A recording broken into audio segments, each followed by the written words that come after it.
You ready? Good morning, everyone. We're going to call the meeting to order of the Planning Commission for December 7th, and all commissioners are present for roll call. Do we have a determination of legal notice? All matters have been noticed.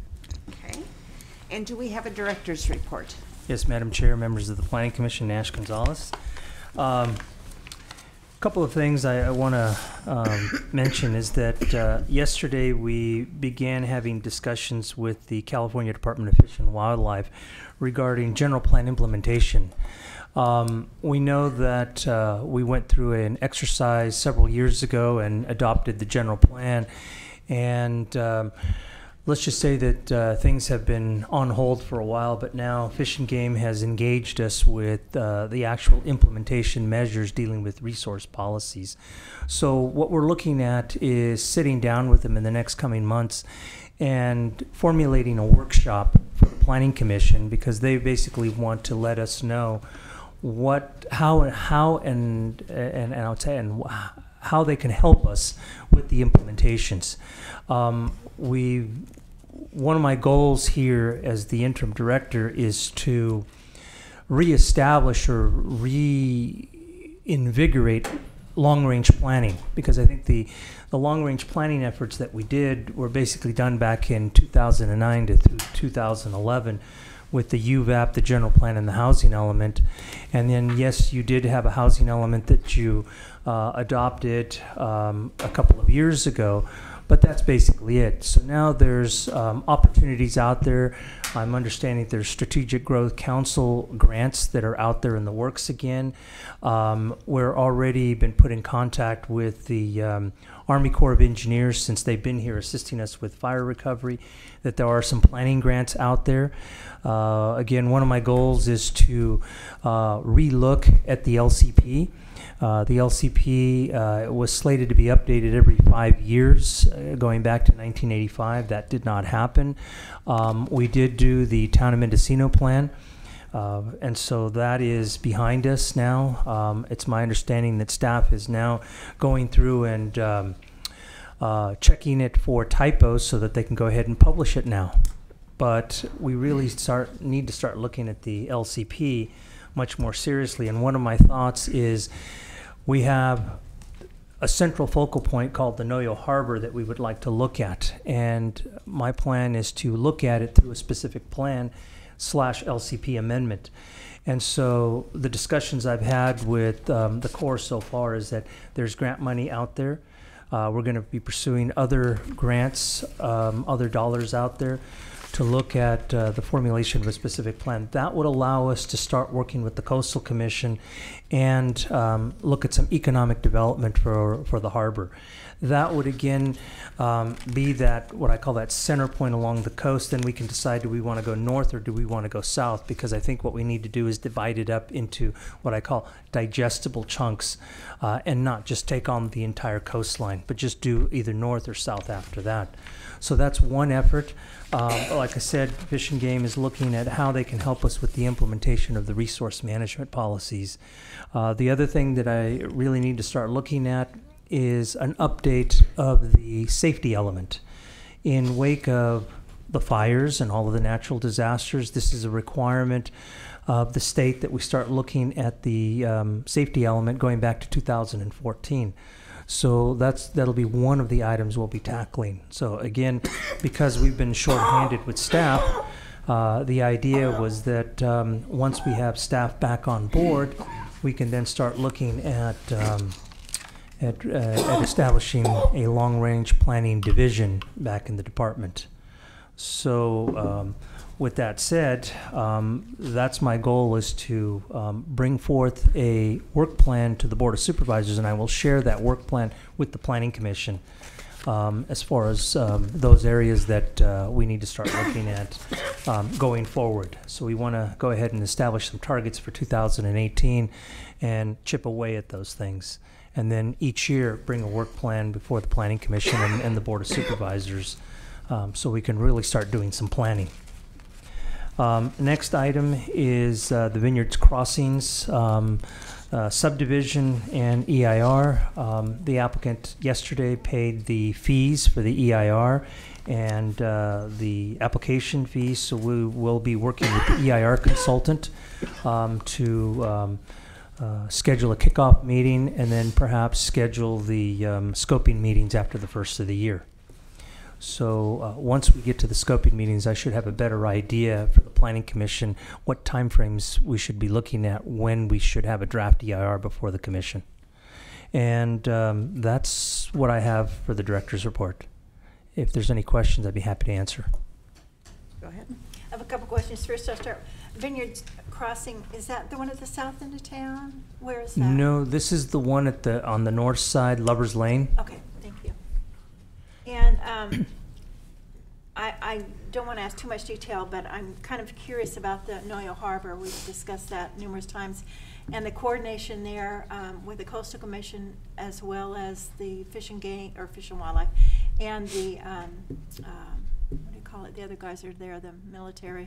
The Coast Guard. Coast Guard, yeah. Are they all a part of this? And if so, what's, kind of generally, what is the plan? Because it's such a mess and there's so much opportunity. If there. I may, through the chair, there really isn't a plan yet. This was an idea that was conceived back when I was here last, back in 2011, was to, as part of the work plan, to look at an LCP amendment.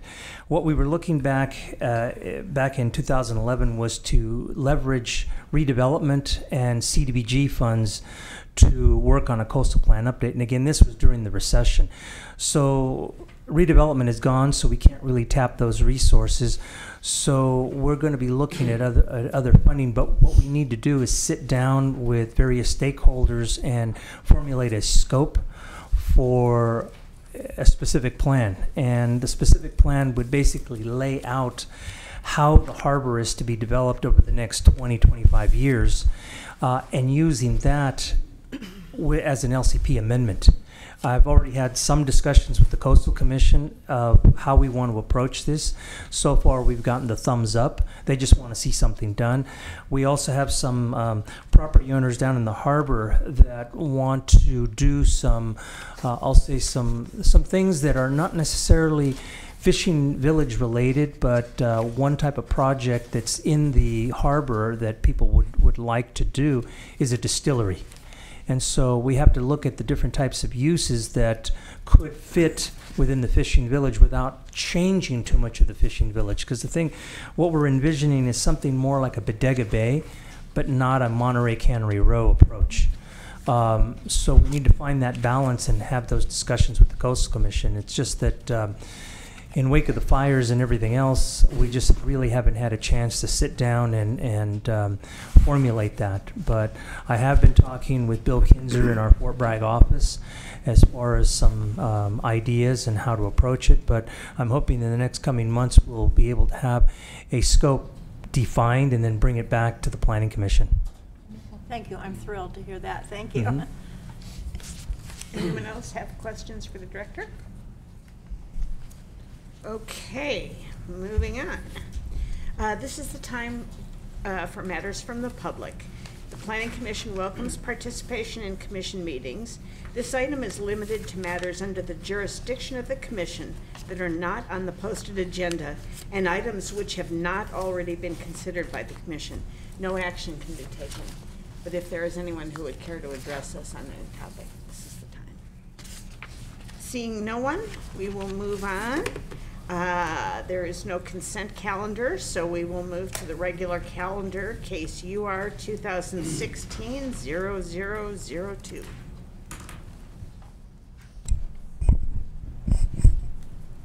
Good morning, Madam Chair, Commissioners. My name is Beth Burks. I'm with Lako Associates, and I'm acting as the staff planner for this project. So this is the Blue Ridge Rock Quarry project proposed by SYAR Industries. This project is a surface mining use permit renewal, a modification, a reclamation plan amendment, and we're also asking for the adoption of an initial study to go with this. The project is located just north of the Sonoma-Mendocino County line. Not too far, 3.5 miles north of Cloverdale, south of Hopland. You can see it, you get there through Geysers Road. It comprises a little over 90 acres of an over 1,600 acre ranch. And the total area to be disturbed is 43 acres. And this is an increase of about 15 acres from what was previously allowed with their prior permit. They are asking for a 30-year term with this permit.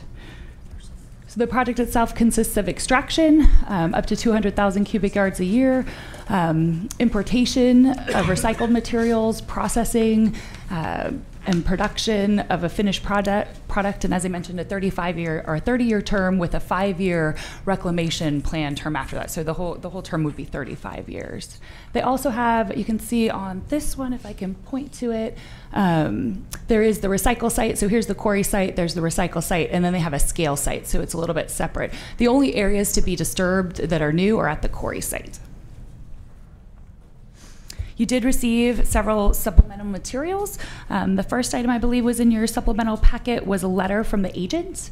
I think it was dated December 1st, expressing some concerns over the conditions of approval. We have reviewed those with the agent and come to terms with that, and that is partially a result of why you have the other supplemental item, which is a revised resolution and some additional findings made by staff. So some of the other responses in the supplemental prepared by PBS is again the revised resolution, some additional findings. This is also a result of a phone call with CDFW indicating some concerns over the biological mitigation measures, which we'll talk more about in a second. As I mentioned, staff and the applicant have reached agreement on the conditions and mitigation measures. We're recommending modification to condition 1 to ensure consistency with the county code and also make sure that it provides a definitive expiration date for the project that wasn't in the condition prior. And the second recommended change is to eliminate condition 8, which reference complying with all original permit conditions. And we're eliminating this condition in favor of listing out specifically every permit condition that was in the original project. So that you see mainly appearing in items 3 through 50. Those conditions that are in the supplemental packet, and those again were included with the original project, and we're just wanting to make sure that they're spelled out here. A couple of them have had to be modified just to make sure they're consistent with the current project, but we've reviewed all of that with the applicant. And one of the biological, oh, actually, let me go into this first. Condition 51 is kind of unique, and this has been added because it's come to our attention. You can see on this map here, these little tiny black dots are actually tiny separate APNs. They're separate parcels. The one in question, I think, is 2,600 square feet. Very tiny, not developable, completely landlocked, but we've discovered that one of them is not actually under the same ownership currently. So we can't technically mine on it. It's not part of the lease agreement. So we've added condition 51 to just address that they couldn't mine on that site. And I believe it's this little dot right here. That they would block that off until which time that they can secure proper lease or ownership of that piece. So that's what condition 51 is all about. So that brings us to the DFW comments. They did request some changes to the yellow-legged frog mitigation that was already included in the initial study. And the yellow-legged frog is proposed currently to be listed as threatened under the California Endangered Species Act. Until about July of this year, it's been a species of special concern. So we already had mitigation in the initial study to basically search the sediment basins for the frog and relocate them prior to removing sediment from those basins. But with the information provided by DFW, they would prefer to see it done with an incidental take permit. So we've added that to the conditions. If in fact it doesn't end up a listed species, we would revert back to the original condition and mitigation measure, and that's all included in the supplemental. So I think everyone, the applicant, as far as we understand, is in agreement with this, that they would, be searching for the frog and make sure to take it out. The other thing that was added to that condition was a bullfrog management plan. They can be predators of the yellow-legged frog, and they are not necessarily intended to be out there. So a management plan to eradicate the bullfrogs if they're found on site was included with that mitigation measure as well. So the one contention we've have with the DFW comments, and we haven't necessarily, we want to give your commission the opportunity to make a decision on, is regarding the oak tree removal. So again, the only disturbance at the site is going to happen at the quarry site, and it involves up to 138 oak trees that have a diameter breast height of 5 inches or more to be removed from the area, and this would happen over time as they move into those areas. In the initial study, we had proposed a 2-to-1 mitigation ratio for replanting, and this is consistent with the Oak Woodland Conservation Act and also the general plan, which is the typical mitigation ratio we would see for disturbance of the oaks. In addition to that, they would be making a standard contribution to the Oak Woodland Conservation Fund, in addition to the 2-to-1 planting ratio. DFW got in touch with us really just in the last day or so. We received comments from them late in the business day yesterday. And so what they're concerned about is they would prefer to see a much higher mitigation ratio. They have recommended 8-to-1 if it can be done concurrently with mining. And if it's going to be done at the end of the mining cycle, so 30 years from now, they would actually prefer to see 16-to-1. That, and some of their other concerns and justification for that is they do have concerns over the monitoring period and over the temporal loss of habitat. So they're saying, you know, I think their concern is that they will be planting seedlings, acorns and saplings as our mitigation, but we're going to be losing larger trees than that. So they feel that there's some temporal habitat loss. And so I think to address that, some of the options they've thrown out would be these higher mitigation ratios, or also tying the monitoring period to achieving a 5-inch diameter breast height rather than just a planting ratio. They didn't give us any information about how long it might take to achieve the 5-inch diameter breast height. So I'm not sure, you know, the duration we might be talking about there. That could be quite a while. You know, as staff, we'd just like to leave that up to you to decide at your discretion whether you want to look at a higher mitigation ratio. We do feel that what's been proposed, you know, is typical and meets the general plan requirements. So with that, I just say, you know, our recommendation at this point, and this is also included as the last item in your supplemental prepared by PBS, is to adopt the mitigated negative declaration, the monitoring and reporting program, and approve the project as amended at this public hearing. I'm happy to take any questions that you may have. I do know that the applicant and their consulting team is here, and they're also available for questions. Yes, I have a question. Mr. Gonzalez. If I may, through the chair, the applicant had prepared a mining and reclamation plan, and by statute we are required to submit that to the Division of Mine Reclamation.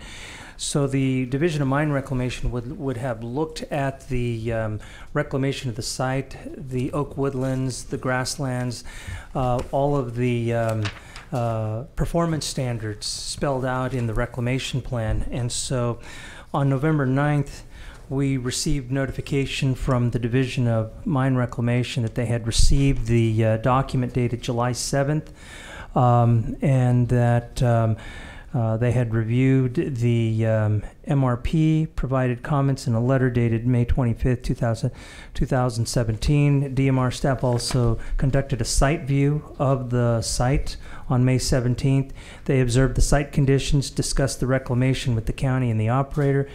Basically, they've said that they've reviewed the county's response, and they acknowledge that the county has adopted their comments. So based on what we've received, documents that the fact that they have reviewed this, and their reclamation unit of DMR, in essence, has concurred with the reclamation plan that the operator has submitted. I just wanted to go ahead and mention that. Commissioner Hall, you had a question? Yeah. I would, maybe this is, the wording is there and I'm not hearing it, but I would like to see that there's some tie to the survival rate of the oaks rather. I mean, they don't, you know, 1 year they'll survive beautifully with nothing but a blue jay to stick them in the ground. And another year that they require watering, and oaks don't take to being watered very well. So, I mean, I'm just wondering what we've got in the way of survival that we can add to that or modify that. And I think that goes to that length of the monitoring plan. Yeah. But monitoring in my mind has something to do with, you know, when you're looking at it and Right. whether you achieve it or not is another story.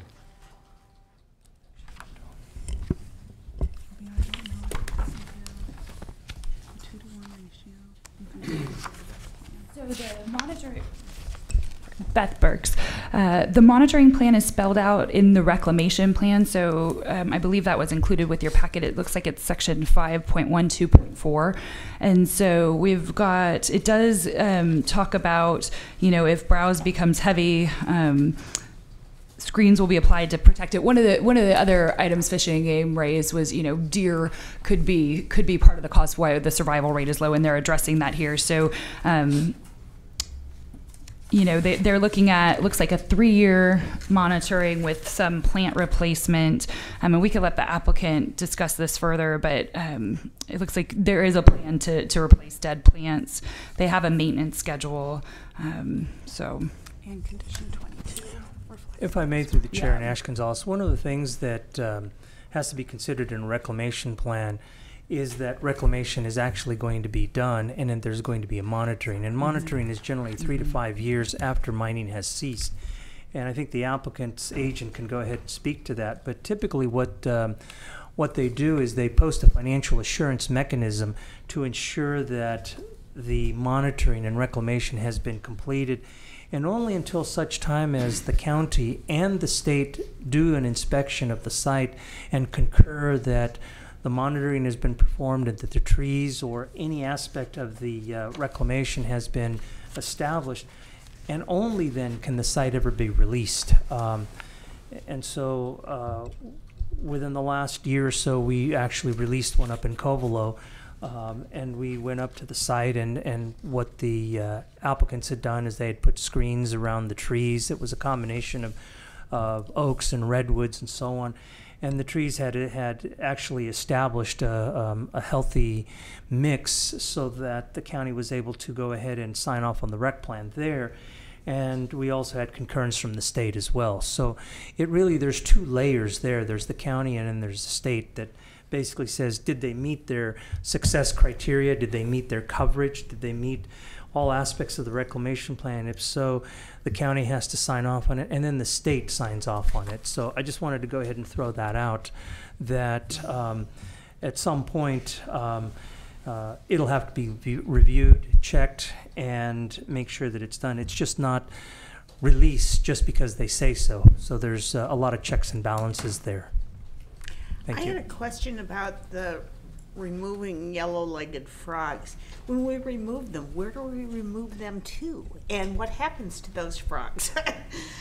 I mean, it's all very well to remove them, but not if they go in the dumpster.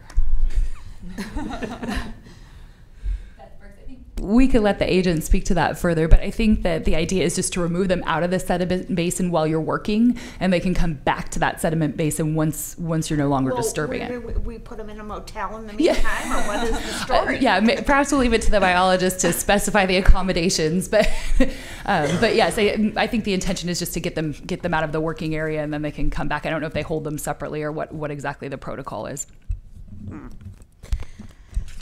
Okay, any other questions for staff? Not me. I did have a question as it relates to the issue of oak woodlands. One of the conditions in here, condition number 24, is that in addition to the oak replanting effort, that a contribution would be made to the Oak Woodlands Conservation Fund. That's from my read of that, that's a statewide fund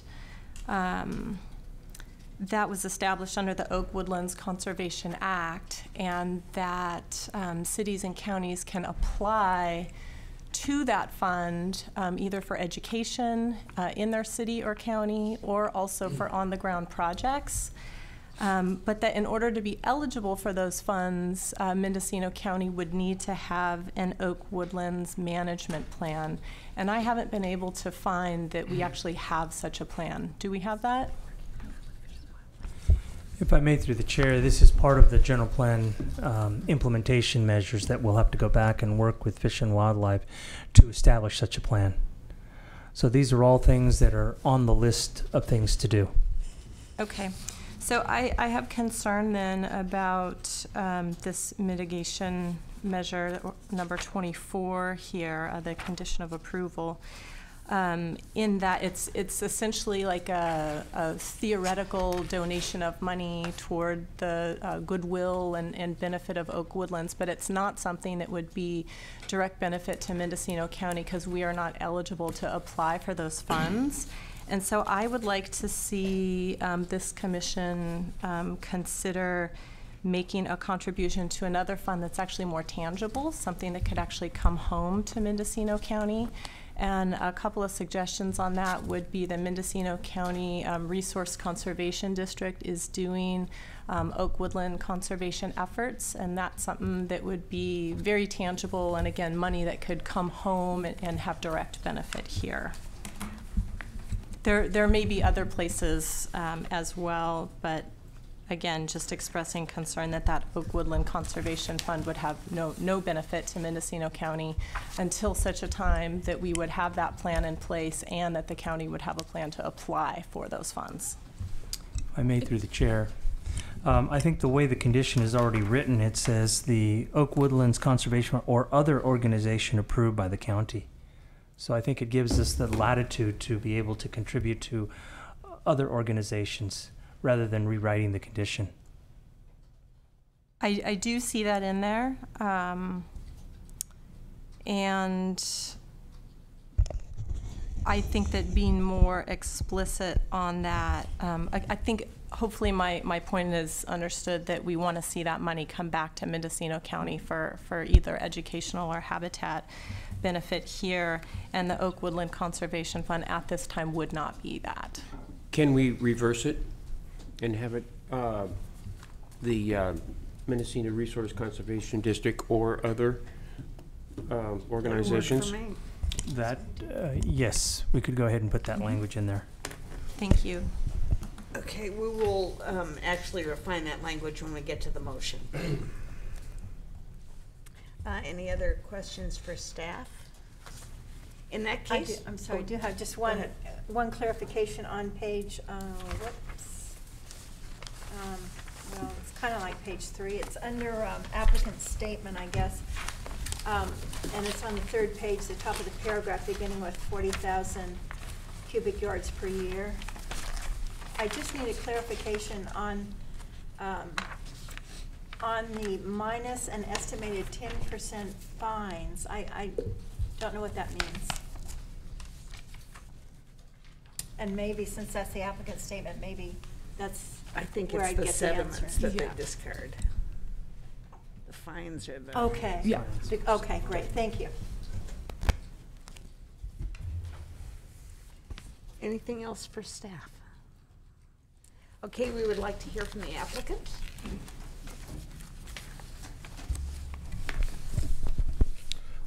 Thank you, Madam Chair, members of the Commission. My name is Michael Corrigan. I am the Assistant General Counsel for SYAR Industries.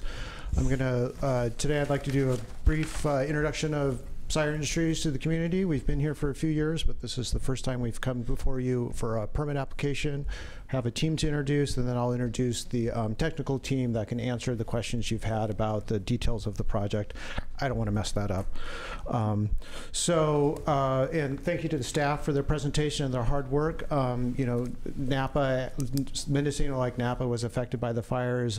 We appreciate the fact that despite that setback for the county, that the staff was able to continue to work on this, and we're able to be before you today, and we appreciate that work. SYAR Industries is based in Napa, California. We were founded in 1937 by CM SYAR. He started with a pickup truck, a shovel, and a brand new contractor's license. And then over the years, he engaged in development, retail sales of construction materials. He was a construction contractor of all kinds. And eventually he learned that kind of the steadiest business was the aggregate businesses. Contractors kind of do a boom and bust cycle, but there's always a demand for aggregate products. And so today, SYAR Industries is one of Northern California's largest suppliers of construction aggregates. We have facilities in Napa, Vallejo, in the Central Valley, up into Sacramento, and we're looking forward to continuing to work in Mendocino County and helping to build the success of this community as well. Today from SYAR, the SYAR team, we have Ken McCutcheon, who is the landowner, who is our landlord. We have Jim SYAR, president of SYAR Industries, one of the current owners. We have Brian Stopper, who is our vice president of engineering and operations, and who is ultimately in charge of our quarry operations and our permitting. We have Jennifer Gomez, who is our permits manager and is the primary liaison with the county in permit compliance and permit reporting.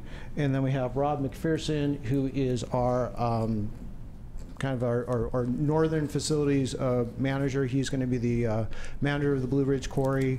He also manages our Healdsburg and Todd Road facility in Sonoma County.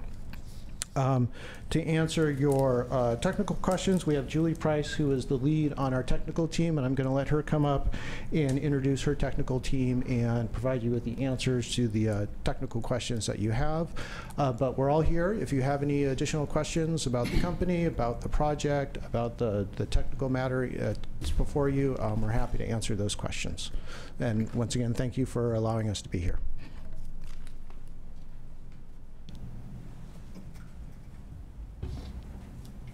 Good morning. I'm Julie Price. I'm with Crawford and Associates, and we were hired by SYAR Industries to prepare their mining and reclamation plan, and also to help them through the use permit process. You've also, I'm sorry, our mining geologist has a flu, so he's not here with us today, but we've done a significant amount of work on their site, doing quite a bit of geotechnical investigation. We did their geotechnical report as well. I want to also reiterate that we really appreciate this team has done a great job getting this project to you in a timely fashion, despite everything that's been going on in your department. So thank you for that. SYAR and we have taken an extremely proactive approach on this project. Early in the planning stages, we recognized that we actually recommended to SYAR that they perform a number of technical studies in advance of preparing the rec plan and submitting to the county, preparing their application. So, to inform the CEQA initial study. So we wanted to make sure that all the potential issues were investigated and were addressed.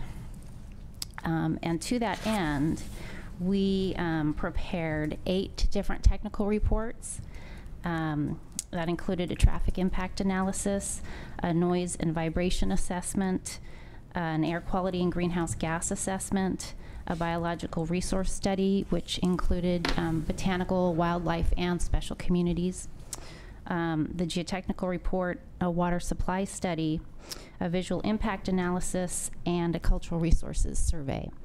And we have 4 of our technical team here. In addition to me, we have, if you do have any questions regarding traffic impact, we have Kamesh Vajula with Omni Means here.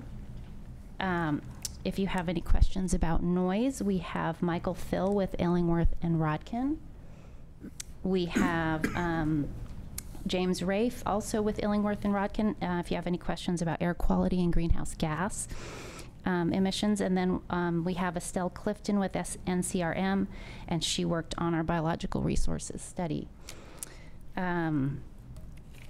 So with regards to some of the questions that were raised, I think in particular, well, I'm going to wait for the Oak Woodlands. Just with regards to relocating the frogs,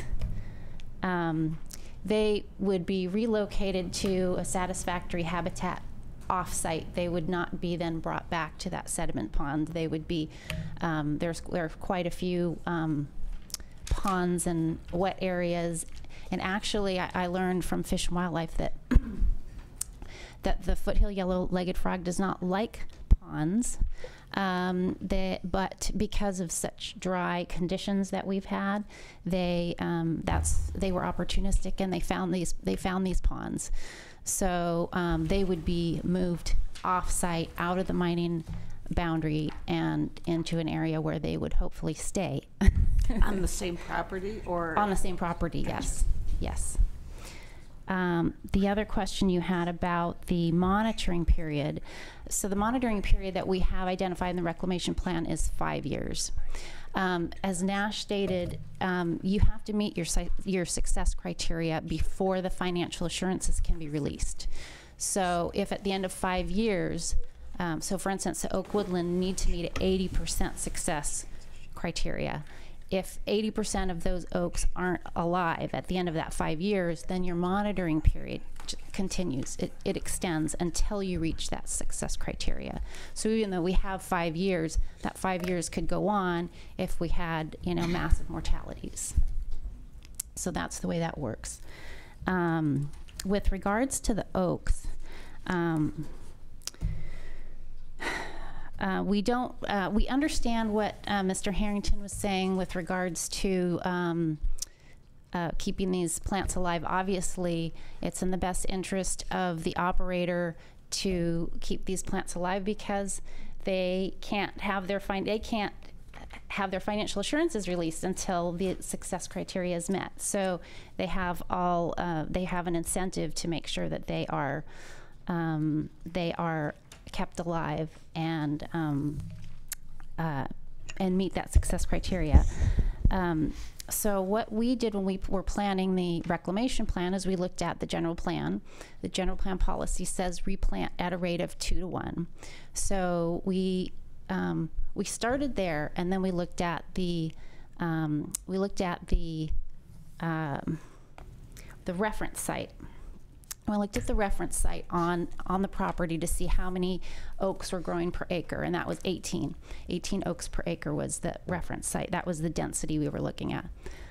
So we decided we would double that. And then in order to increase to actually provide for screening, we increased it further. So we actually ended up providing a 4 to 1 replanting ratio at final reclamation. So that means we actually we will be planting at a 4.7 to 1 ratio, but assuming that 80% survive, that would end up being a 4 to 1 ratio. So I hope that makes sense. So we're actually double what the general plan requires. Yes, Commissioner. I have a question about timing. Will all the oaks be planted at the same time, or will they be planted over time as reclamation is accomplished? Well, we're going to try to plant as early as possible.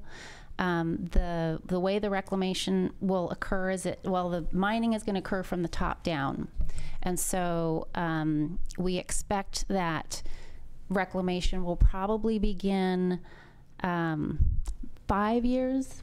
Would you say 5 years ahead of schedule?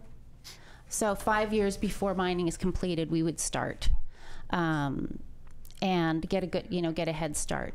So the trees would not be removed. The trees are going to be removed incrementally, right, over time, and then probably reclamation would begin we're estimating about 5 years before mining is completed.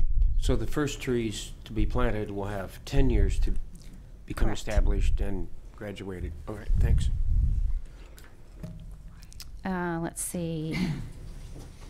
I guess also with regards to Fish and Wildlife's comments, we feel that kind of at this 11th hour, we make these plans. We spend a lot of time on these plans. We look at the regulations, we look at the policies, and then we build the plan. And so to come in at the 11th hour, it would be really difficult for us to figure out how to change our mitigation at this point, because there isn't anywhere else on the property within the site that we could plant concurrently. So we feel that we have a good a good plan to protect these trees with both screens and collars, and also potentially exclusionary fencing. It does state in our monitoring plan that after each year, it's a very intensive monitoring schedule, and then after each year, by the third year, if there is heavy browse, we actually have to install exclusionary fencing. So we feel that all of the mitigations are in the reclamation plan. I don't know if Fish and Wildlife had gotten into that meat of the reclamation plan. I'm not sure, but we feel like the oaks are going to have a very, very good chance of success the way we've designed it. In my experience of planting oaks, two of the biggest problems are grasshoppers and slugs.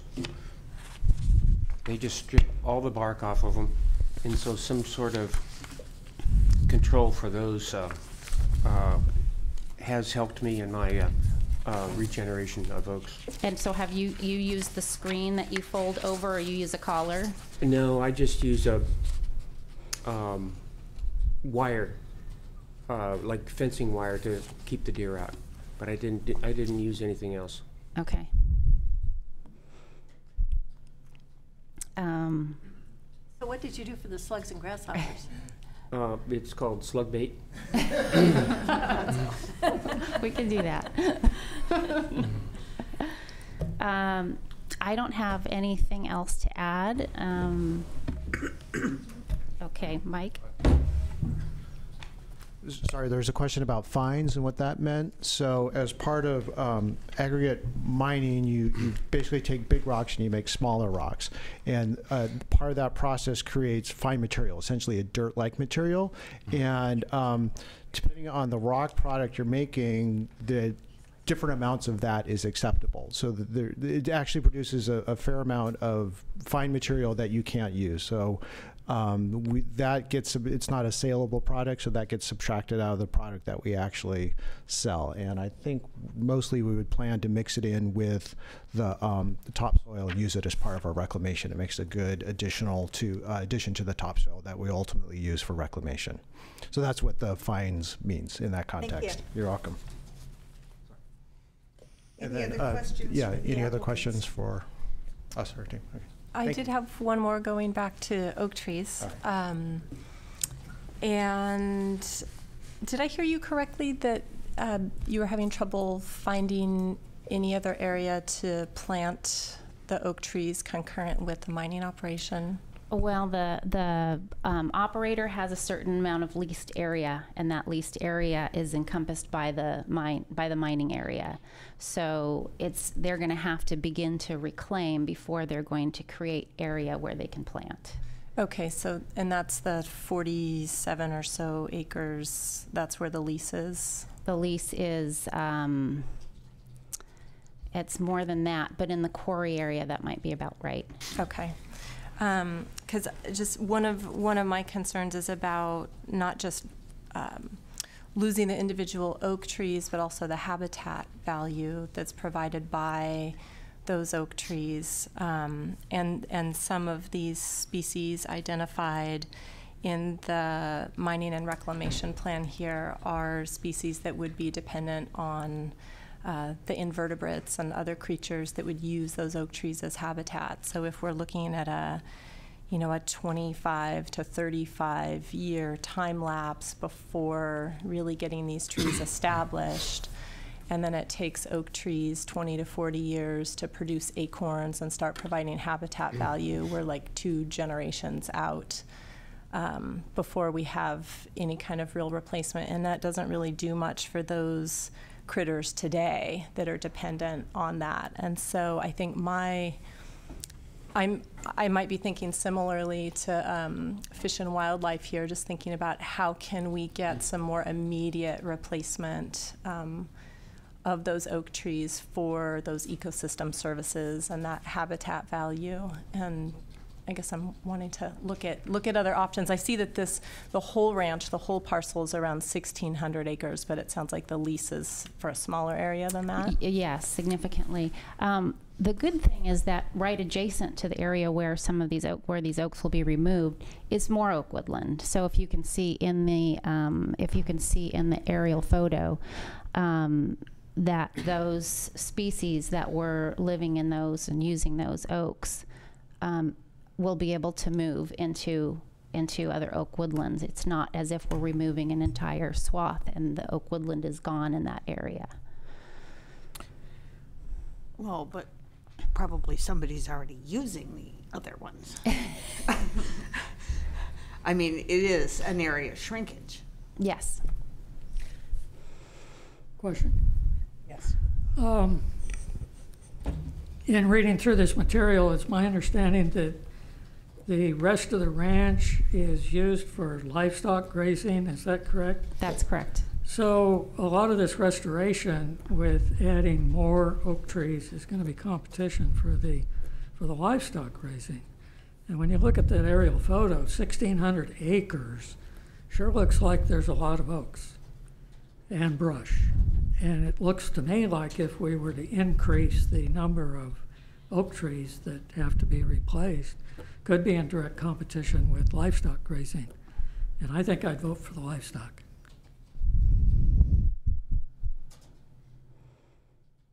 Other comments? Okay. Thank you. I guess at this point we should bring this back to the commission. I think they still have more people out there to speak. I'm not sure. Oh, I always forget that, the public hearing. It's time to open the public hearing. If members of the public would like to speak to this project, this is your opportunity, if anyone out here.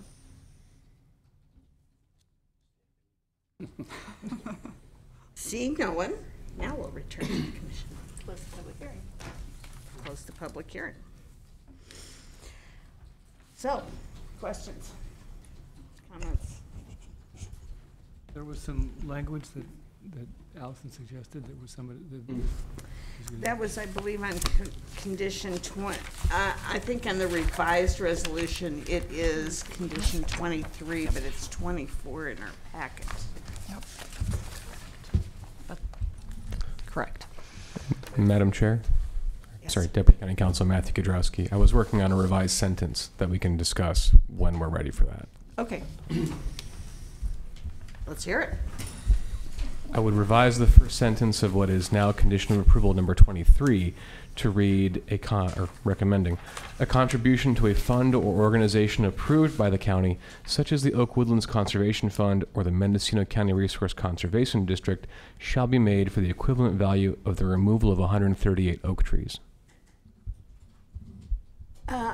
I thought one of Commissioner Purnell's points was that we wanted to make sure it is a fund for which Mendocino County is eligible to receive grants. Was that not? Yeah, that was my point. And I think what's happening here is that there's direct conflict between what's in the general plan, which is based on the Oak Woodland Conservation Act of 2001, which established this fund for these purposes. So I understand how we got to where we are in the general plan, but the fact of the matter is that we're not eligible for those funds, so it would be a giveaway to another area, and we want that money to come home.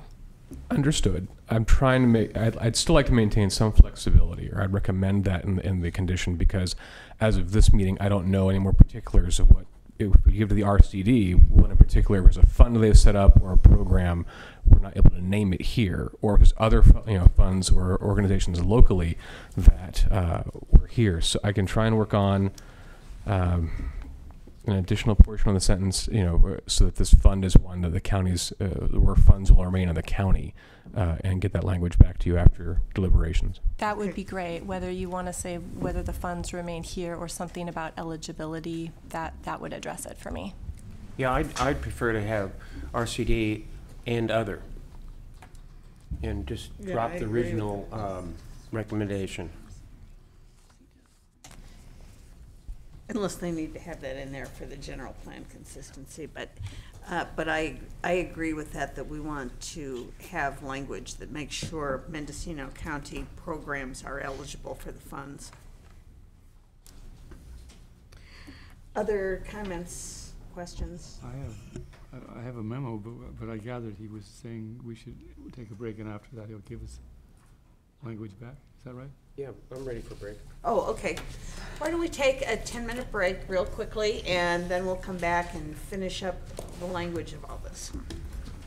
I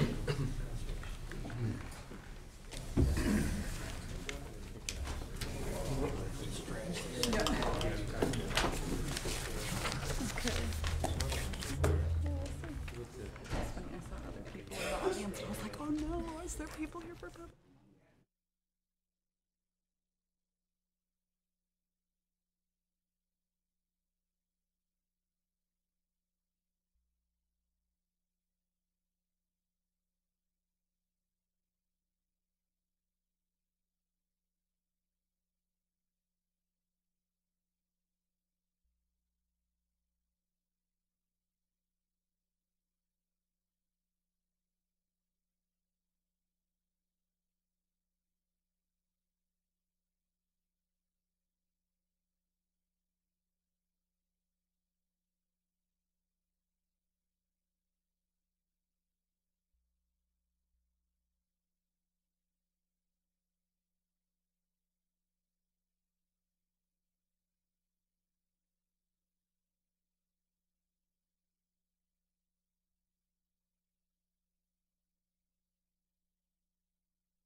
So things like that, I thought were very interesting, general, but interesting.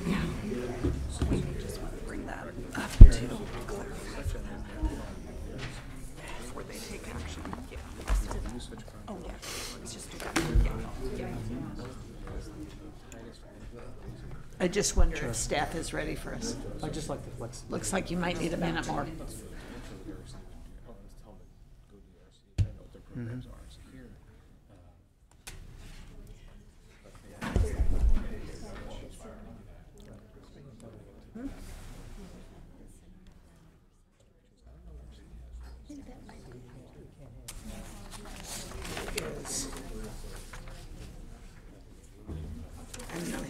He was in here somewhere. That's okay.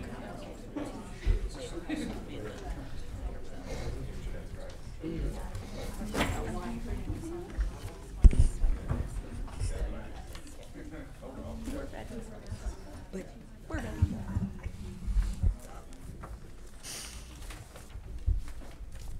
Good. Thank you. You ready for us? Okay, we will resume. So let's hear your new condition 23. Deputy County Counsel Matthew Kudrowski. So just trying to maintain some flexibility, but also wording things as tightly as I can on the fly.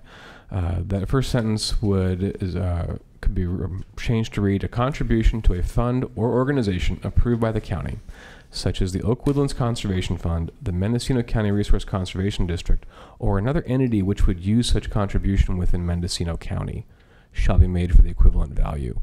And that's provided, this conversation as well as this change, I think, is providing direction to staff that when we're doing this, we're wanting this to be used within the county.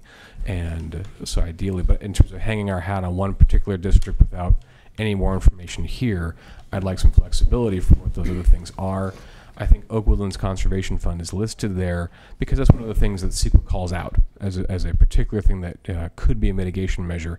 And what we're doing is looking at bringing in other entities pursuant to a different paragraph that allows for other mitigation measures approved by the county and kind of linking those two together. So Oak Woodlands Conservation Fund is your starting point. Staff would look to have this be donated to someone who would do it locally, and we'll look into seeing what exactly that fund would be after today. Could I ask a question? Yes. What is the timing of paying this fee? So far as I can tell by the condition, there's no delay in payment. So in all likelihood, we'll have to get this sorted out soon as part of the conditions of approval. And this isn't something that necessarily would wait until we're ready to receive funds from the, ready to be eligible to receive funds from the Oak Woodlands Conservation Fund. So the staff would, and the applicant would be reaching out to who is local after today's hearing to figure out who the county would approve for the receipt of such funds. Certainly the RCD might be a top choice because we know they will be doing this locally. But again, you know, between myself and I won't speak for Mr. Gonzalez, I don't know that I know exactly what their programs are for this, how this could be used in trying to mitigate loss of Oak Woodlands habitat. Mr. Gonzalez. Madam Chair, members of the Commission, if I may, because it is a condition of approval, one of the things that will have to be done as part of the annual SMART inspection process for next year, and hopefully it's something that is addressed by the end of the fiscal year based on annual reports that come in from the applicant to the state and then to us, is that hopefully by then this is addressed. Which again we're looking at working this out shortly thereafter today, but it would be something that would be picked up next year during the inspection process, that have they met their conditions of approval, and this would be one of them that the applicant, like all applicants and mine operators, want to make sure that their conditions of approval are met. So this is one that we also anticipate getting some push from the operator to have this resolved before they file their annual reports showing that they've met conditions of approval. So I think it's going to work both ways. We need to look at it. The operator is going to insist that it's been looked, that it is looked at also. So I just wanted to throw that out. Thank you for your revision on that. I think for myself as a commissioner, it's hard for me to know what happens in detail after these meetings and how staff is going to handle this. But I would leave it to the comments of other commissioners, or just to, you know, your experience and day-to-day working with staff as to whether or not you felt that was adequate to actually get that money applied here locally. Deputy County Counsel Matthew Kudrowski. In looking at the CEQA section that does require mitigation measures for oak woodlands habitat, I think it is potentially possible, and I would also look to see the applicant's attorney as well. He looked the section over to me at the break, and the one paragraph 4 just allows for other mitigations as developed by the county. So I think there's flexibility there. If we wanted to try and delete that one in particular, I think I'd prefer at least to keep it there. And you know, clearly the addition we're talking about today, we're going to be looking to see to make sure it's something locally done. I would direct your point more to the director of planning and building in terms of his thoughts on what direction staff is taking from this. And again, Nash Gonzalez, Director of Planning and Building Services, I would agree with County Council that the flexibility needs to be there. It is a mitigation, and it is something that the department will be pursuing to make sure, based on what the deliberation that the commission has brought forth today, that we do look at those funds staying locally. Thank you. Any other comments or questions? Yeah, I'm having some difficulty picturing the oak replacement. And I wonder if, looking at the map, somebody could kind of go through it with us visually, where the first oak replantings would be and how that would be completed. Is that possible? Okay,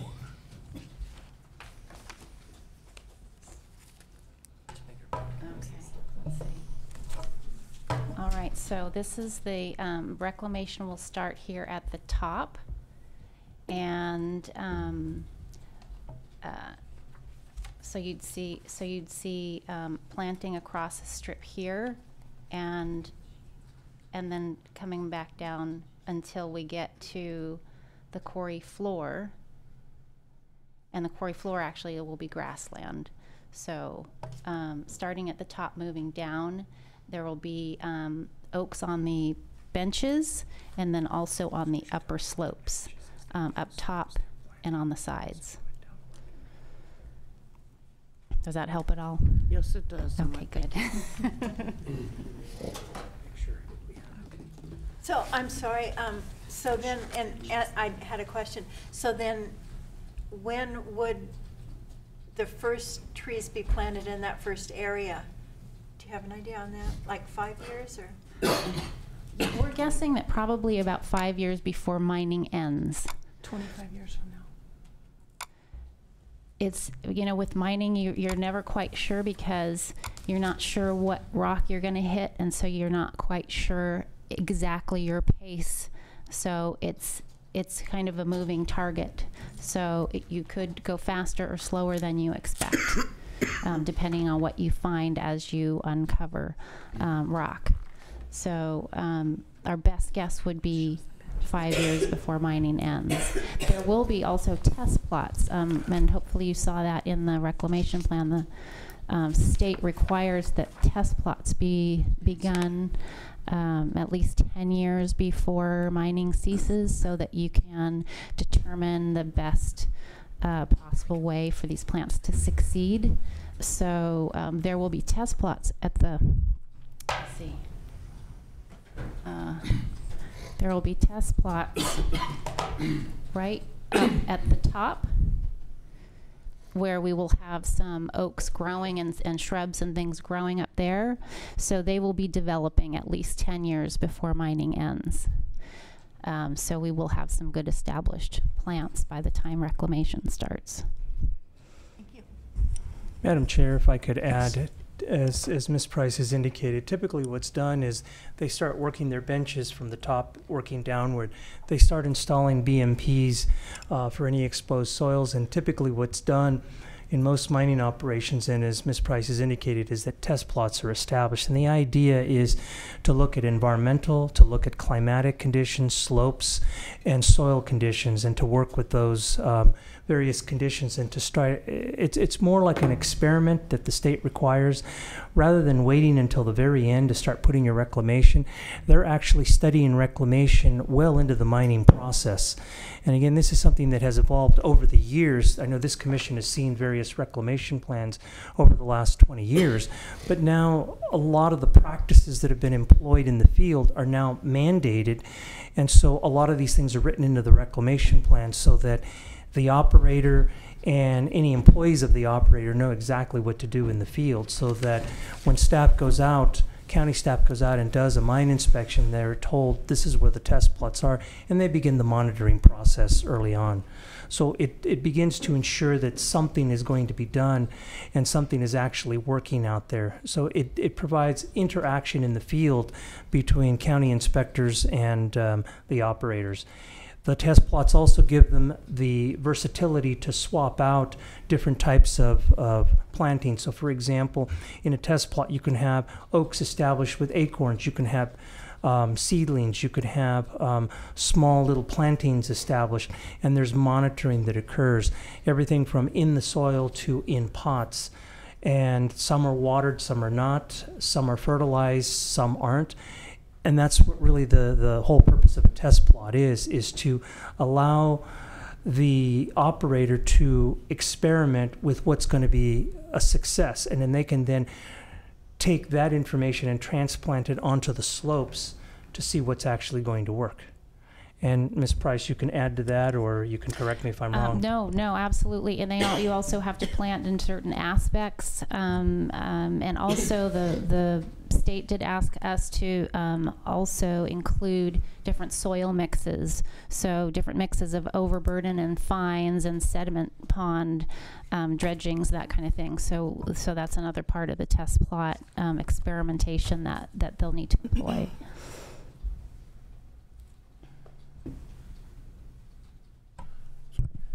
And if I may, as I mentioned, SYAR Industries has several other mining facilities in the Northern California area. We've done and had signed off perhaps a half dozen reclamation plans where we have achieved final reclamation and had the local agencies and the state sign off on that. And to a certain extent, you're asking excellent questions. It's an iterative process. As they explained, you find out what works. If it doesn't work, you got to fix it. We have criteria we have to achieve in order to have the county and the state sign off. And if we haven't achieved that criteria, we have to stay there and fix it until it works. And we're committed to doing that.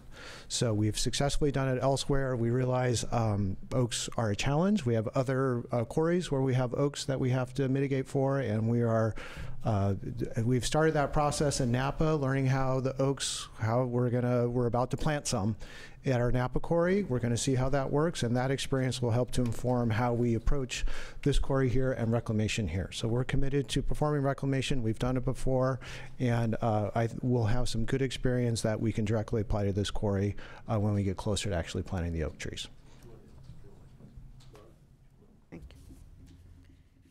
Well, I think the test plots and that experimentation, certainly your experience in the other Napa quarries and your track record, that part all sounds great to me. I'm excited about that. That sounds like fun stuff. And my concern really just comes back to the delay, that potential delay in time between when those oaks are removed. And I realize that we don't have that actual schedule because it sounds like they won't be removed until they need to be, but that there will be potentially, a 50 to 60 year delay in the removal of those first trees, and then when those replacement trees get back up to that replacement size, because oaks are just so slow growing. So again, it's not about the individual oak as much as it is that the loss of ecosystem services and the loss of that habitat value. So I would be interested in looking at where else on site oak replacement might be able to begin sooner. Maybe you could run over again with us the amount of acreage that will be impacted when the mining operation is at full scale in comparison to the leased area, so that we might be able to see if there's flexibility there.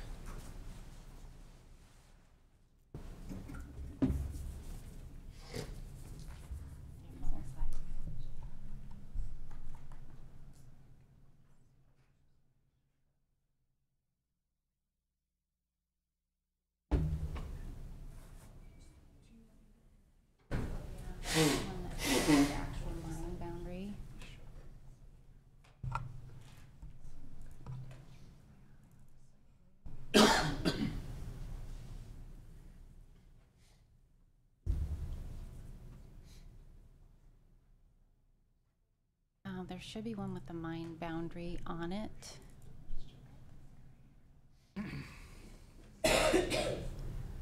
That might be the closest we can get. Maybe we can blow it up a little.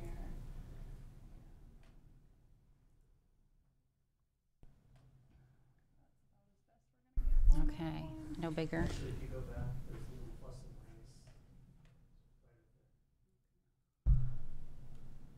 Yeah, so if we can blow the red so that we can get the most of the red.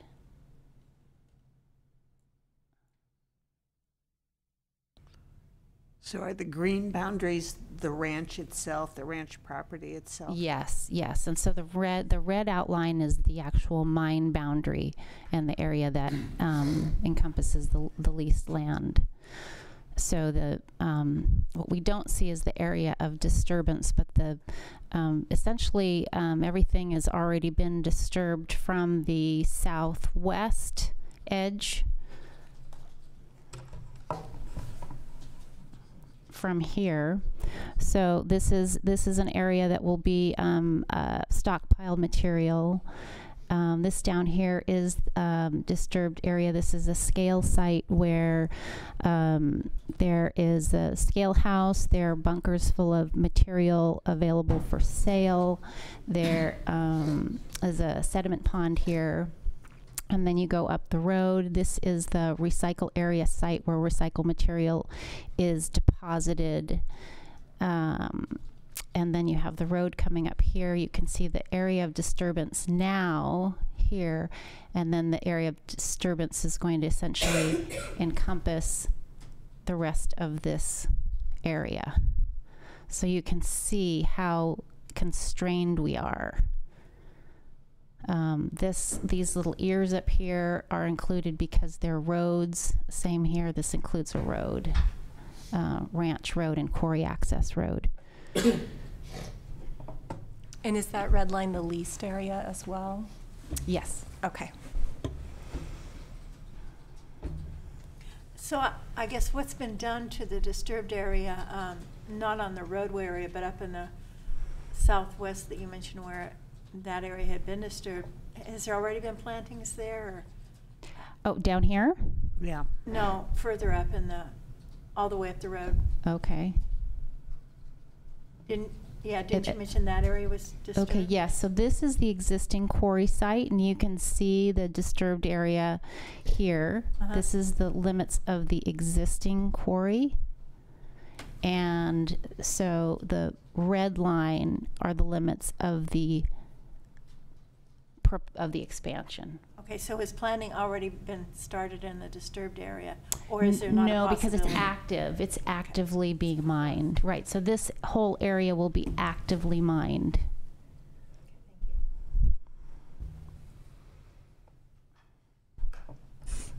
If I may, through the chair, I think the issue here is there going to be an assurance for those oak woodlands? And I know that timing sometimes is an issue, but what we have is an area that's constrained, an area that's active, and we don't want to go ahead and require the planting of anything in an active area only to see it removed once they start excavating and removing rock in those areas. I really believe that with the monitoring and the fact that we cannot and will not release financial assurances until the county is absolutely comfortable with oak replacement, based on the success criteria, it may be that it may be several years, and sometimes that's unavoidable in a mining site because it's an active site. But once they begin benching and terracing and begin the reclamation, those oaks can start going into those areas as soon as possible, and then that monitoring takes place. But again, the county would not release anything until it was comfortable with the establishment of oaks and their success, because we typically look at 3 to 5 years for monitoring, but that doesn't necessarily mean that the county would be satisfied in 3 to 5 years. I've seen reclamation plans go beyond the 3 to 5 years monitoring. They take a little bit longer because of the type of species that they propose. And again, we are dealing with a difficult type of species, an oak, which is more conducive to that area. And I'm not a believer that we should take benches and then turn them into golf courses with the grassland, because then it really is out of character with the natural environment. So we really have to work with what we've got. And that's one of the things that they've actually proposed, is the use of test plots to see what exactly would work the best. But again, it is the commission's decision here. I think I share Commissioner Purnell's concern, and we're not ever quite getting to it, which is the aggregate loss of habitat for the next 25 years. That is the concern. Is that correct? Mm-hmm. Correct. And so maybe we can't do anything about that right now, but I do think it's a question, and I know it has come up before in other mining hearings, of that aggregate loss of habitat for that period of time, and is there anything that we can do to mitigate that? I know with the Parnham gravel extraction up by Masonite, they were going to be planting, they're taking out here, but they're planting upstream, you know what I mean? So that they were trying to minimize that aggregate loss of habitat. Since there are special consideration species in this area, the yellow-legged frog for sure, and I don't remember if there were others. I do think it's something we want to think about, especially with climate change, that it's a long period to lose that much oak woodlands. And if there wind up being ways that we can either at a contiguous site or something be replacing as we go so that those species are not dislocated. I don't want to dislocate the mining operation. I am 100% understanding that we all drive on roads and we need aggregate. And until we don't, we kind of have to do this.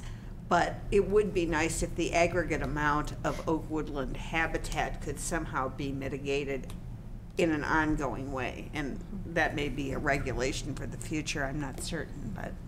And again, this is one of the reasons why I had brought up the discussions with Fish and Wildlife that we had yesterday, was to start implementing some of those things, such as the possibility of mitigation banking as well, which is done in other areas, and other mine operators do that in other parts of the state. But again, we don't have anything in place right now that would require such. And that's why we really need to go back and take a look at those implementations in the general plan and actually establish criteria so that when an operator does walk in, they know that day one, talking with staff, that this is going to be an issue, and they should already be designing their rec plan to mitigation banking or a contribution to a fund that would have to be established. At this point, we're not there yet, and as the commission recalls, we were trying to figure out how we would do the inclusionary housing fee, and now that's in place. So it takes a while before we're able to do that, but we need to actually have some ordinance or some direction to move us in that direction. And this is one of the things that we talked with Fish and Wildlife yesterday, is we need to look at those policies and we need to look at implementations, and that's something that we cannot ask the applicant today because we don't have the ordinance in place. And if we did, then they would have designed their rec plan accordingly. Commissioner Nelson. So I was assuming, or well, I guess I should ask a question first. The contribution to, for instance, the RCD, would that be soon? Would that That would be right away? Well, my assumption was that would be money that would be used elsewhere to provide habitat to compensate for the number of years that these trees are out of production. And so, you know, that is monies that the applicant is going to be providing for increased habitat now. Okay. Any other questions or comments? I'll just close my comments on this by saying thank you for touring us through the site again, and I can see how narrow the margins are. And I echo the chair's statements that we're not wanting to impede this project at all. And it does sound like this is more of a longer term after today type of issue. That we can work with the county on just to address the loss and replacement of oak woodlands. So thank you. Thank you. May I would just like to reiterate what Commissioner Nelson said, and that's exactly what we thought, was that by contributing to the fund, then there is some earlier mitigation planting that's occurring. I think that is the concept of that. So hopefully, and maybe that, you know, when the county is selecting that fund, they're looking at an organization that is ready to, you know, get planting right away. Okay. Any other questions or comments from the commission? Ready for a motion? Yep. Madam Chair, Deputy County Counsel Matthew Gadrowski, before we do the motion, I think the motion as recommended in the supplemental staff report can remain the same, but I wanted just to go over the changes that will appear in the resolution based on the direction the Planning Commission gave today. Thank you. You'll probably like that. So basically the revised recommended motion on page 5. This is the recommended motion on page 5 of today's staff report, Yes. the memorandum. That remains the same because that last addition, as revised at today's hearing, would apply to the change the commission directed to be made as well. What would change in the resolution itself is there's the second "be it further resolved" clause. That's the one that approves the conditions of approval. That would, the end of it would then read as attached here too, with the first sentence of condition of approval 23 amended to read as follows: a contribution to a fund or organization approved by the county, such as the Oak Woodlands Conservation Fund, the Mendocino County Resource Conservation District, or another entity which would use such contribution within Mendocino County, shall be made for the equivalent value of the removal of 138 oak trees. Right. So moved. Yeah, exactly. I'll second the motion. Okay.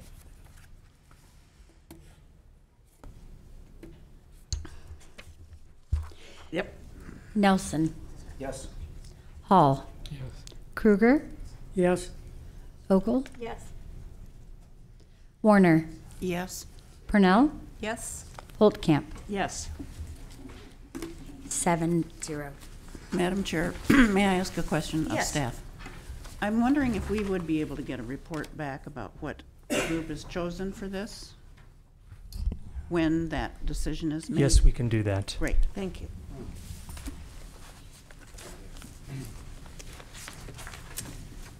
There you go. Okay, moving along. We're done. Matters from staff? Or none, Madam Chair. Matters from commission.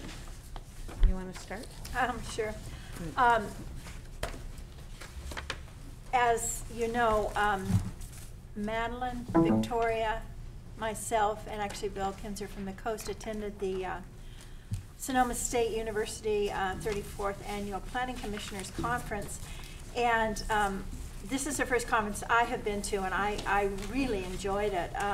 I did get a lot out of it, my notes aren't very good, but between Madeline and I don't know if you want to chime in, Victoria, we might be able to kind of figure it out. But there were some interesting points. I was just talking to Allison about it. One of the things that's projected is 10 million more people in California in 20 years. Where are we going to put 10 million more people in this state, which is kind of interesting. There were a lot of the discussion over the fire issue had to do with Sonoma County. Mendocino was never mentioned, but there were only 4 of us there compared to the other 75 or so that were there. So, but I did bring that comment up that, you know, don't forget about the little stepchild up north. Anyway, let's see, there were 630 homes lost in Napa County. They normally have 300 permits issued per year. Now they're looking at about 3,000 permits because of the loss with the fire, if my notes are correct. They lost 1,500 homes just in the Coffee Park area alone. Let's see, what else do my notes say here? That's kind of it, I think, on that issue. Which was, again, about the fire. There was a general plan news from a woman by the name of Elizabeth Baca from the Governor's Office of Planning and Research, and I had in my notes there were 4 important requirements versus recommendation, and 4 out of the 8 were important, those being things to look at according to SB 1000. Was active living and recreation, food systems, healthy planning, environmental and health exposures. And then I had a note here about SB 1383, which staff may be familiar with, about food access and environ screen, which was kind of interesting.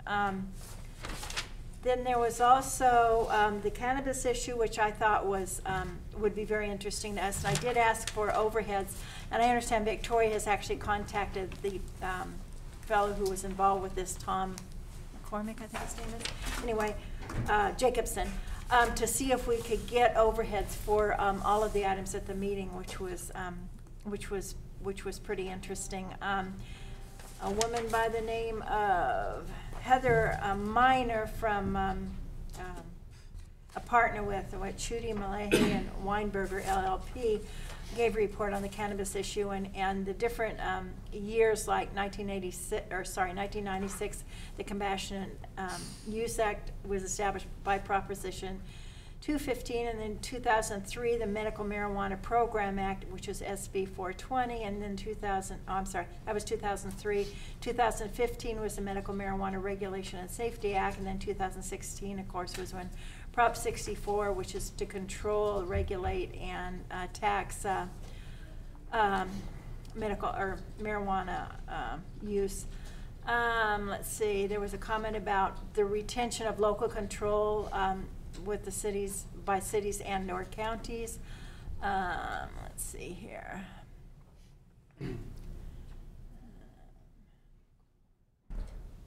And some of the local controls, such as prohibiting outdoor regulations, limiting indoor cultivation.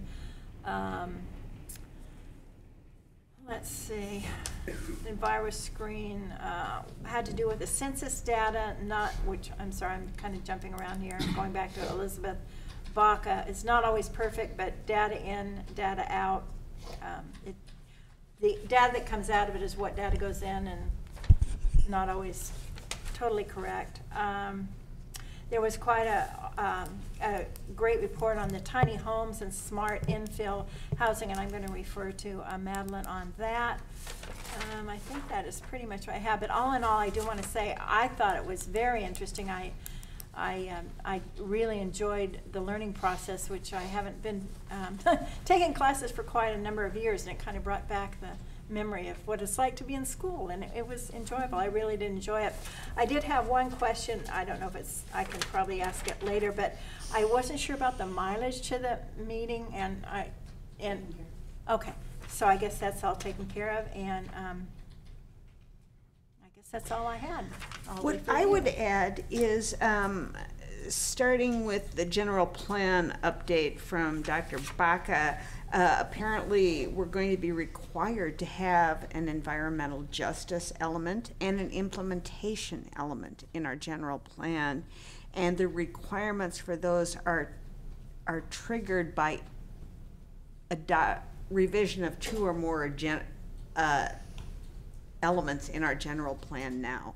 And that starts with January 1st, 2018. One thing that was really interesting that they spoke about and that may be useful to us in Mendocino County, in Napa County, apparently they have a group of plans for accessory dwelling units that have been pre-approved so that people who are needing to get something up while they rebuild their houses have a way to know what they can do right out of the gate. And I thought that was a useful idea. The other thing that was really interesting to me is there are some really good software tools that are developing. One gentleman, Darren Dinsmore of the CrowdBright company, CrowdBright software, they have an infill scoring tool so that you can actually, put your maps in and they can help you say how you're doing on infill. That might be a cost-effective thing for our county. And the other thing that they had was when these plans are being revised, they had some tools for soliciting input from not the usual subjects who can get away and come to the meetings, but for working people or people who do shift work. And those might be, if we ever have to do any revisions of our plans, those might be interesting to look at. They were really trying to get a much higher participation rate in their planning, and they found that these software tools were pretty convenient to people who are just not free to come to a hearing in the middle of the day. So those are 2 things that I thought additionally were very interesting in the presentations. Yeah, did I leave anything out? Well, yeah, I did have one other comment here. Sorry, my notes are just kind of all around the board. But anyway, a fellow by the name of David Gurkin, I think it was. Guin, yeah. He was the Director of Planning and Economic Development for Santa Rosa. He mentioned that there was HUD dollars that are coming immediately. And I guess my question is Mendocino County getting some HUD dollars? And maybe you could update us on that, Nash. Well, one of the things that I'll mention is, well, first of all, I'm glad you took quite a bit away from the conference, and I would recommend that for next year, more commissioners consider this. This conference has been in place for the last, I want to say, 34 years, yeah, because it started in 1980, I want to say 84. And they really started pushing this thing. And I remember when I was a student at Sonoma State, I had participated in, the welcome and greet process there at Sonoma State for the conference, and had been an attendee of the conference for a number of years until just recently. But I'm really glad that you folks took quite a bit away, and there is a lot of information, and you'll find that you see a lot of commissioners go to these conferences as well. But as far as the housing plans that you mentioned in Napa, our Deputy CEO, Steve Dunnicliffe, is actually working on the Housing Recovery Task Force. I've been tasked with the debris removal. He's taken on housing right now. And so one of the things that he's looking at is the ability to leverage or use such types of pre-drawn housing plans that we could have approved. We started to embark on such a thing, but we find that there's difficulty in trying to get somebody on board to do this, or even to have county staff do this, because there was some pushback by local architects on this. So it's all based on ownership. So what Steve is looking at is some sort of a national design contest of some sort that would put that out there for designers to bring forth something. It's not the solution at this point, but I think what happened with Napa and what's happening in some other communities is an architect or some design professional donates their time, their resources, and they give those plans out. And because they're the author, they can do that. In this case, we don't have anybody that's come forth and says, I'd like to donate a set of 4 different house plans that could be utilized. So with that, we're looking at different aspects, different concepts of how we can get such a thing, because it does speed things up when you have, let's say, 4 different sets of plans that have already been plan checked once that we could just use as a canned plan for people to utilize. So Steve is working on that. Well, and maybe it would be that Napa, whoever the person who supplied these plans in other counties, would be willing to supply them to us. And I'll mention that to Steve so that he can reach out to Napa County and see if that's something that we could use. And assuming that they fit with ours, but Right. they're not so different, and they have Right. the same agricultural conditions and that sort of thing. So I just think it would help people to get something going if they didn't have to start with a blank piece of paper. Right. And the thing is that one of the things that we've realized, and I know that Steve and I have had this conversation, is that when you take a look at a neighborhood like Coffee Park, which it's a production subdivision that was done back in the 70s, and you basically have several different types of home models there, and you can alter the plans, and that's why a lot of these plans are drawn to these production subdivisions to rebuild. But Redwood Valley is very unique, and you're going to have a variation of home types, and I think part of the discussion is there isn't a one-size-fits-all, and I think even if you had such plans, you'd still have people saying, I'd like to modify them in some way to be able to make it fit my lot or my site. But we are looking at those options right now. You know, one more resource to be aware of is ArkinTilt Architects. They're out of the East Bay, and you can find them ARKINTILT.com. They are offering free straw bale house plans to anybody who lost their homes in the fires in California. They have 8 designs to choose from. One of the designs is from a home in Redwood Valley that actually was completely burned over but survived.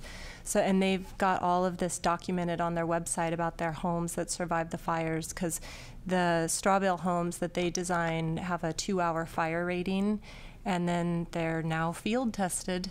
And so for those folks interested in it, you know, because these walls, they're like, you know, R45 walls. So these are very energy efficient, fire resistant homes. And for folks wanting to go a little more in the kind of green direction, it's really an incredible offering, because the other homes that ArkinTilt design are like pretty high end stuff, but they're offering 8 of their real simple house designs. Thank you. Allison, do you know anything about the cost of construction of those straw bale homes in comparisons? In comparison, I think you're looking at kind of right on par with conventional construction, and a lot of it is how you want to finish it out. Because with their homes, they like to go kind of bare bones with you know, cement floors that are stained. So it really would be up to how you want to finish it out. But that would be a good question for ArkinTilt as to what their homes are actually being built for. Any other matters from the commission? So my question comes from personal experience. I have a new neighbor, and it's related to the marijuana topic that you discussed. Does the county have any wording about neighbors that are smoking marijuana outside and polluting the air in the neighborhood?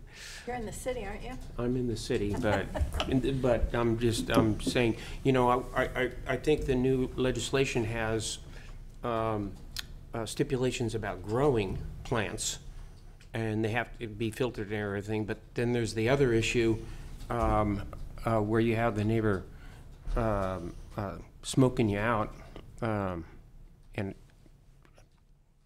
you might want to move back to the ranch. Yeah. We have more room. Or yeah. get a good loudspeaker and an aria. So anyway, it's just an issue that I've experienced, and I don't know if there's any solution for it. This is something that we can research and come back. I to should be commission. asking the sheriff probably, but yes. It occurred to me now. Yeah. Because it would be a city jurisdiction. Well, yeah, but I'm applying the same. If I were living in the county, we have lots of urban areas in the county, and I wonder if it's going to be a problem. I think this is mostly centered around the recreational use of it, which again, this is one of those things that we'll have to take a look at too, because I don't believe there's anything in our current ordinances, and I don't believe that there's anything in this. And I'll turn to Deputy County Counsel Kudrowski, but I don't think there's anything related to smoking in the county code that deals with cannabis. But there are signs on your buildings. Right. That says don't smoke within 25 feet of the open windows or the doors or anything. But that's so public apparently buildings. there is something allowed. That's related to public buildings, but there isn't anything out there that I'm aware of dealing with residential uses. And you know, this is only remotely connected, but it's against the law for me to allow drift to go across my property. If I'm using sulfur, it's illegal to allow the drift to go onto my neighbor's property. So I don't know if there's something similar to that about odor. We do have county ordinances to control odor when it's offensive to neighbors. Deputy County Counsel Matthew Kudrowski. I'll say that certainly odor issues also go to Air Quality Management District. So that's one other area that's countywide for their jurisdiction. I don't know how they've handled, the difference here is that, say, cigarette smoking, much more accepted for many, many years. I'm aware of issues with public buildings. I'm not aware of issues about on your private property and drift, and whether that rises to the level of an odor complaint. So we can look into that, but I'm not aware that our ordinances about cannabis are particular to that, or if state law as attempts to address the idea of drift from one parcel to another. From what I understood out of this conference that we went to, that would actually fall under a local jurisdiction issue as far, not so much a state, but county and city. So, probably, you're right, probably needs to be addressed at that level versus the state, because I think they're more general. That's kind of what I got out of the meeting. Yeah, I did too. Well, thank you for the report about the conference. That was good. Okay. Welcome. If there is nothing else, I think we might be ready to adjourn. So move. I'll second. Oh, you beat me to it. All opposed, done.